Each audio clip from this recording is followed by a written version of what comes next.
wrong side. Remember last year when Cal came east and we found out, rather unfortunately, what Javid Best had for breakfast?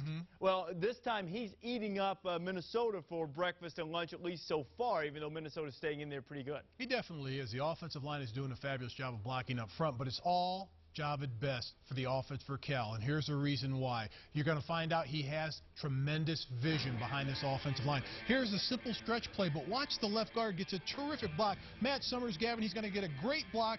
It's a scoop block into the center, but it's a reach play to the right.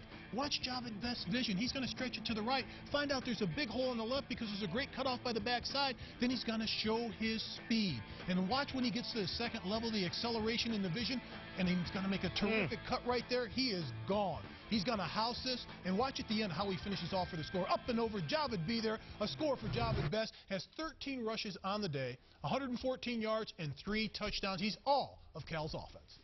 Not quite. I want to tell you, we got to give a lot of credit to the Decker, the wide receiver that has 2 touchdown passes.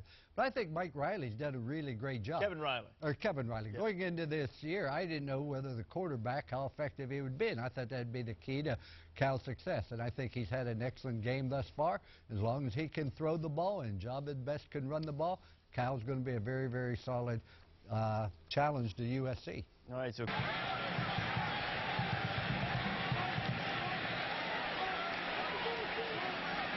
play action on second down. Out of the backfield, John Hazy, the fullback, gets about 3, knocked down by Sidquan Thompson. Nice play by Sidquan. We haven't mentioned his name too often today, and we have the other cornerback on the other side. I think they're throwing away from him. And I would. Sidquan is an instinctive football player and a disciplined football player. Right there, they were playing a cover 2. His responsibility was the flat. He didn't chase Decker. They were trying to get him to chase Decker, but he stayed in his responsibility and made a good open field tackle on Hazy. He's a 4-year starter, first team All Pac-10 a year ago. Big third down, blitz coming. Weber goes down. Slapped to the floor by Devin Bishop at the 15-yard line. And Tim Brewster's down there looking for the official. Thought they had him on the hard count. Cameron Jordan jumped a little, but they're bringing 5 off the corners, and you see the speed of Devin Bishop. It's amazing. Good blitzers, once they get closer to their quarterback, they tend to get faster, just like a running back running the daylight. Yeah, you can't have a back pick up Bishop. He's too good a pass rusher. That time nobody picked him up. And he picked up Weber as that snap was high. Great job by Howden to get rid of it, as he had to leap over a defender, and the ball was touched, and it's recovered by Minnesota. It was muffed by Cal, and the Gophers have it. Kyle Arnett recovered it for Minnesota.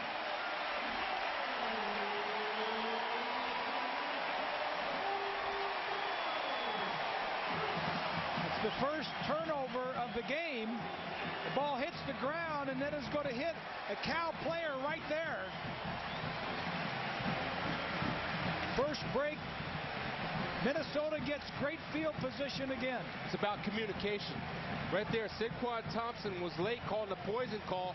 His players did not hear, so they didn't clear the area of the live ball. Poison for the Vikings, and Nate Clements, another former Buckeye, pretty good at that now for the 49ers. Play clock winding down, 2nd and 11, and they run the end around. And loose is Carpenter. Near the first down at the 19, he coughed up the ball. Yep, fumbled the ball. Was he down? No signal yet. Now they do. It's Cal football.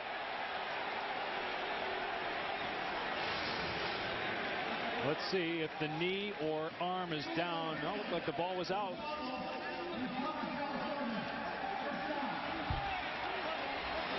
Ball's definitely out. Definitely out. Good call by the officials.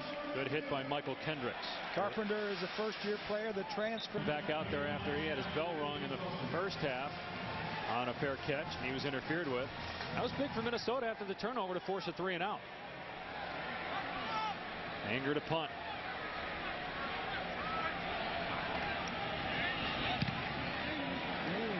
Great boot. And Allen signal for the fair catch back at the 13-yard line. Up far. Great for the students right next to Williams Arena, the basketball facility. It took them 27 years to make the move from the Metrodome over here. Weber on second down. Look out! And he gets out of a tackle. Breaks another one. And then finally goes down Alualu at the 6-yard line as we check in with Reese. That's a difference so far in the backs on the teams we've seen in this game, because Bennett and Eskridge have both had trouble finding those running lanes, whereas Best and Vereen have had no problem. Weber with time. Decker wide open.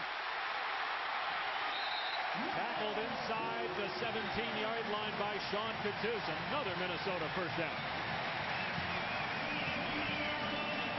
How does Decker get this wide open? Take a look.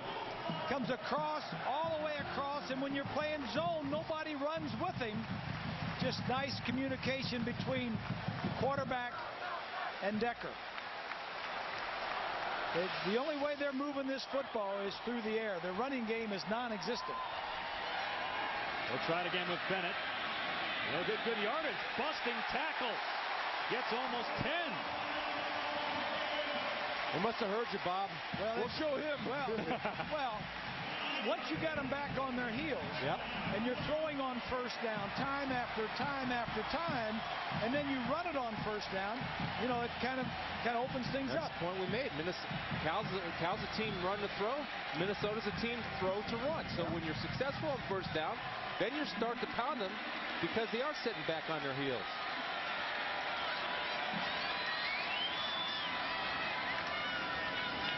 Here's Decker, and Decker's going to throw, got a man, and it's caught.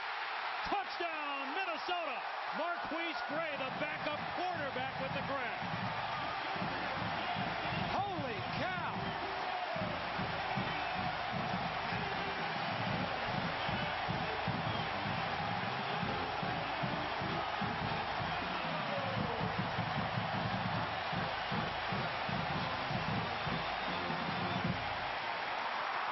Well, Jed Fish, the offensive coordinator, said we've got a lot of trick plays we're going to run.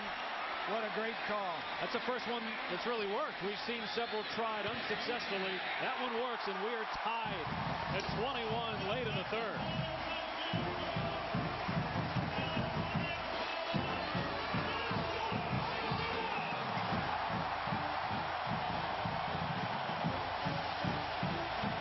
You fake the toss to the back, and your wide receiver, Decker, who is left-handed, catches it and throws it to your backup quarterback, who slipped into the game and lined up at a wide receiver spot.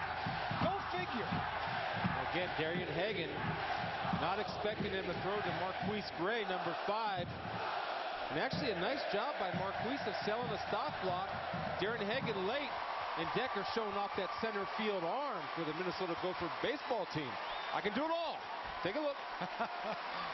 Scored on their first 2 possessions, was leading 14-0. And a pooch kick.